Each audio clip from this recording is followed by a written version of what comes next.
things that you've seen, particularly with the midterm elections, is that we recognize how very important it is to not only vote. Voting should be at the baseline of what everybody understands their responsibility and their duty is. But it's to get involved in your community, to get involved in campaigns, to get involved in those individuals that you feel strongly about. Because it is going to be an uphill battle now that the Republicans have gained control on so many branches of government, locally, nationally, and federally, statewide and federally. So this is going to be very important that we recognize. And for me, many of you may or may not know my story. I was formerly a museum art director and founder in Brooklyn of an institution called Mokata. So jumping into the fire of politics was a real transformation and a complete 180, if you will. But one of the things that I learned is how important government is and how powerful it is. Just in the first year, we have done some remarkable things in government that have really shown me how important it is to get out there and vote. We were able to pass UPK to make sure that young people have early childhood education. Also with UPK, it's going to give middle school students, for when their day lets out at 2:15 and 2:30, to extend that day so that middle school students can have educational, athletic, tutoring, and all sorts of important information that they need to become well-rounded citizens. We were able to pass the opportunity for municipal IDs so that those that were living in the shadows will have an opportunity to have a municipal ID card.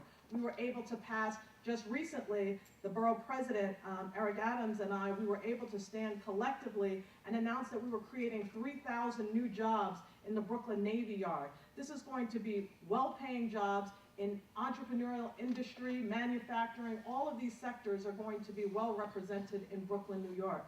And these are just a portion. Our public advocate was able to push for middle school students the ability to have free lunch, because there had become so many stigmas associated with lunch that it became very challenging in terms of children getting bullied and many other things.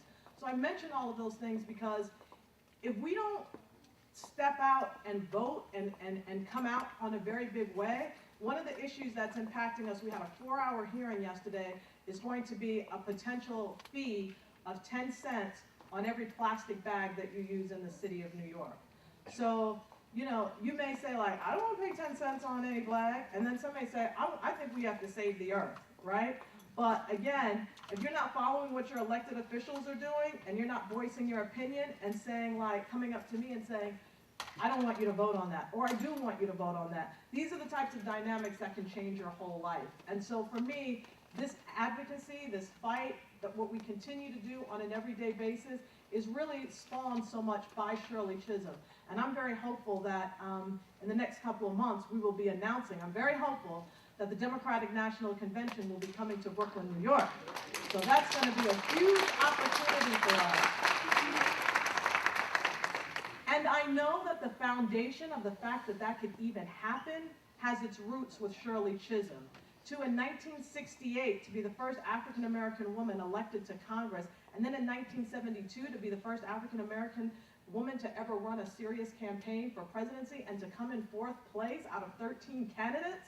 Like, that's history. We started a political revolution here that has transformed the entire landscape throughout the United States. There would be no Barack Obama if there were not a Shirley Chisholm in Brooklyn, New York. And I am confident that in 2016, we will be able to highlight that story for the rest of the world at the Democratic National Convention in 2016.